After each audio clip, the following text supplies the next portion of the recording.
Parce que nous, fils et filles du Togo, croyons que notre pays, le Togo, est notre plus grand bien commun, car don du grand Dieu pour tous les filles et fils, pays de nos aïeux. Croyons à la culture de la vertu et de la vaillance pour la prospérité. Professons que notre cœur soupire vers la liberté et que chaque fille et fils togolais et togolais promet de servir le Togo dans l'unité. Avons pleinement conscience, bien que solidaires des autres nations, que nous sommes pour le Togo seul artisan de son bonheur ainsi que de son avenir.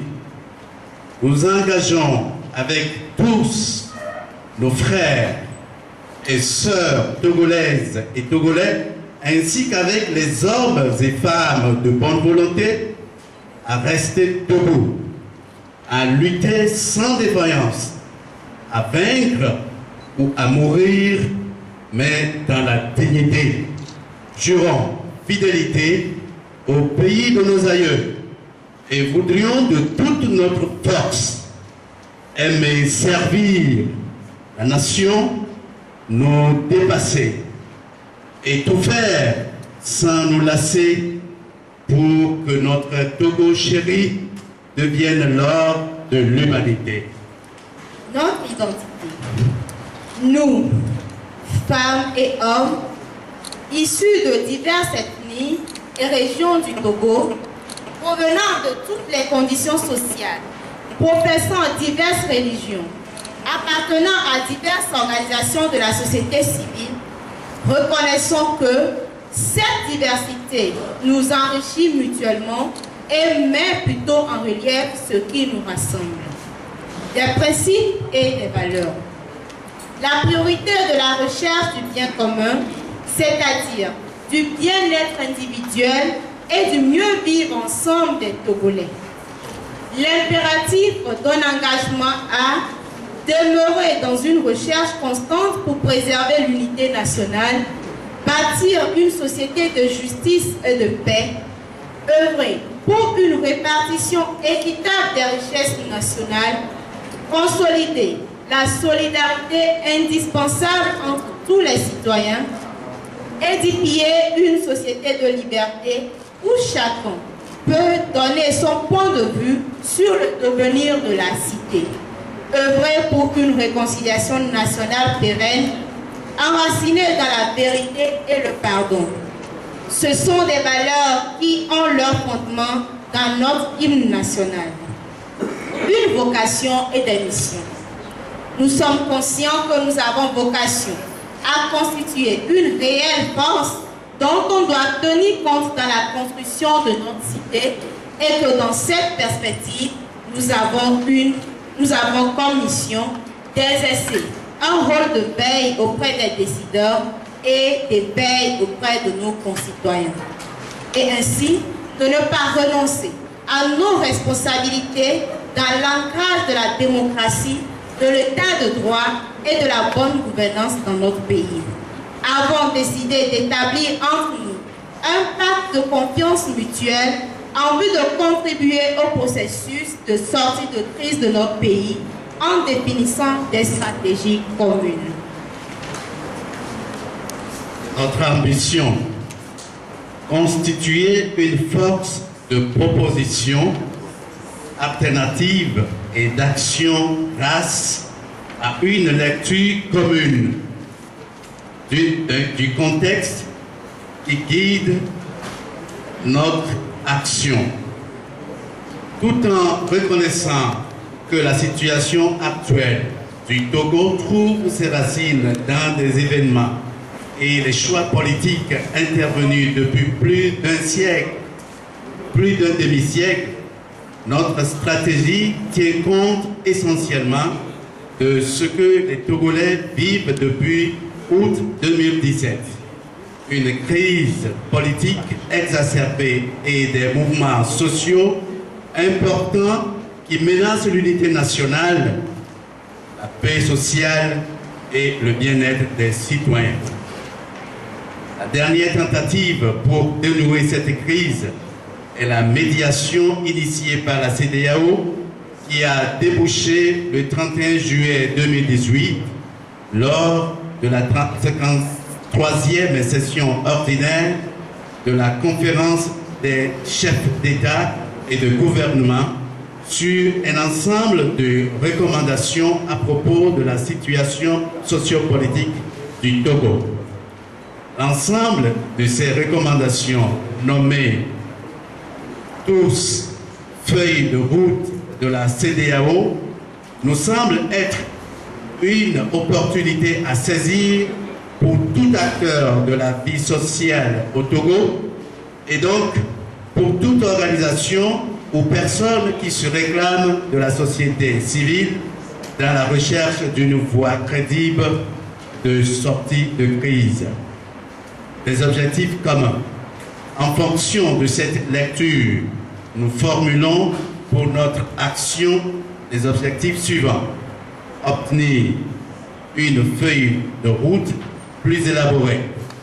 Cela signifie un document qui comporte des jalons corporels clairs choisis sur la base d'un argumentaire pertinent de façon à constituer un chronogramme rationnel, les bases et les démarches d'un processus consensuel. Participer à l'instauration d'un climat serein qui facilite la conception et la mise en œuvre consensuelle de la feuille de route. Cela signifie que nous soutenons et défendons les mesures d'apaisement social, libération de tous les détenus politiques, garantie de la liberté de manifestation dans toutes les localités du pays et facilitation du retour des réfugiés. Les principes de la confiance unanime dans le processus de sortie de crise. Pour cela, les réformes constitutionnelles, institutionnelles et surtout électorales, loi électorale, cadre électoral, découpage, fichier électoral, transmission et centralisation des résultats, etc., doivent être considérés comme des préalables et on ne veut plus aboutir au même constat que ce fait à l'Union européenne au lendemain des élections de 2015. Un taux d'inscription anormalement élevé marqué par de fortes disparités géographiques, une campagne électorale dominée par la mobilisation de l'appareil d'État, les limitations à l'exercice de la liberté de la presse, l'insuffisance des mesures de transparence essentielles à la traçabilité des résultats, l'annonce précipitée de résultats provisoires non valides en plénière de la CENI, etc., rapport de la mission d'expertise électorale de l'UE sur la présidentielle du 25 avril 2015. Les réformes constituent par conséquent la condition de l'existence d'un état de droit consolidé. Elles constituent une garantie minimale donnée à tout pour la cohésion sociale. Participer à la conception et à la mise en œuvre de cette feuille de route, nous avons comme objectif d'être entendus sur tous les points du processus de notre sortie de crise et donc nous luttons pour être associés à tout débat concernant les indispensables réformes et notamment le processus électoral. Bien que les organisations de la société civile ne visent guère l'exercice du pouvoir, elles sont conscientes que le bien-être du citoyen dépend de l'issue des élections. Voilà pourquoi nous entendons intervenir en amont par rapport à l'administration électorale pour que le processus électoral soit juste et transparent, de manière que les résultats issus des élections entraînent l'adhésion du plus grand nombre. La question de la CENI est essentielle. Il est indispensable de revoir sa composition actuelle et celle de ses différents démembrements pour un processus électoral transparent, équitable et fiable. Les réformes électorales, en particulier les élections à 2 tours et un découpage respectant le principe « un homme, une voix » constituent un préalable incontournable pour des élections crédibles.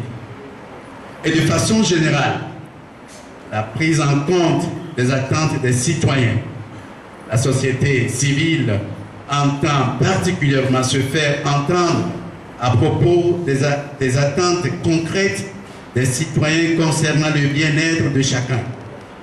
On ne peut tenir ensemble dans un pays que par la justice sociale qui permet le partage équitable des richesses pour un mieux vivre ensemble assuré par l'égalité dans les droits et obligations. La société civile exhorte les gouvernants à s'abstenir de toute instrumentalisation de la justice, car celle-ci est le substrat de la paix sociale et à faire de nos forces de défense et de sécurité une institution républicaine. Les actions communes.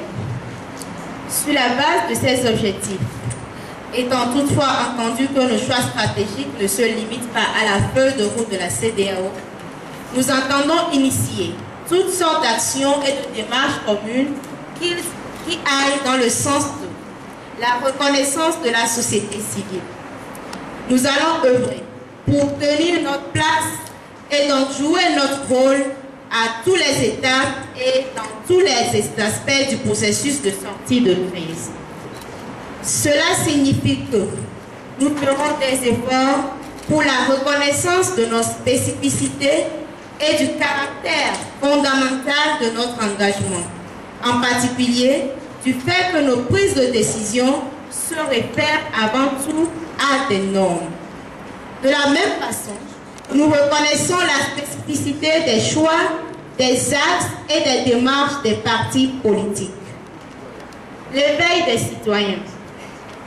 Nous nous réservons la possibilité d'organiser toute action destinée à encourager l'éveil des citoyens, en particulier toute action d'information et de sensibilisation par toutes les voies qui sont à notre disposition. Rassemblements divers, conférences, médias, réseaux sociaux, réseaux des organisations de la société civile qui composent ce mouvement citoyen, etc. Ces actions peuvent être collectives, c'est-à-dire concerner toutes les forces vives ou n'en concerner que certaines selon leur charisme. La veille citoyenne. Nous pensons jouer pleinement notre rôle en demeurant suffisamment vigilants et proactifs pour non seulement donner notre point de vue, mais aussi en exprimant toute protestation et en réalisant tout plaidoyer tant que les intérêts du citoyen sont en jeu. Deux soucis transversaux habitent tous nos choix. D'abord, la volonté de concertation. Nous nous engageons à toujours rechercher une concertation sans exclusive avec toutes les parties prenantes de la crise togolaise, acteurs nationaux, partis et mouvements politiques de toutes tendances et internationaux, CEDEAO, Union africaine, Union européenne, autres pays, etc. Ensuite, l'ouverture à tous. Nous affirmons notre ouverture à toute personne ou organisation de la société civile qui partage nos points de vue, mais aussi à ceux qui souhaitent engager un débat avec nous sur les points développés dans le présent manifeste. Femmes et hommes de bonne volonté, partageant l'engagement solennel à lutter sans défaillance pour le plus grand bien de tous les Togolais. Fédérons nos énergies et nos efforts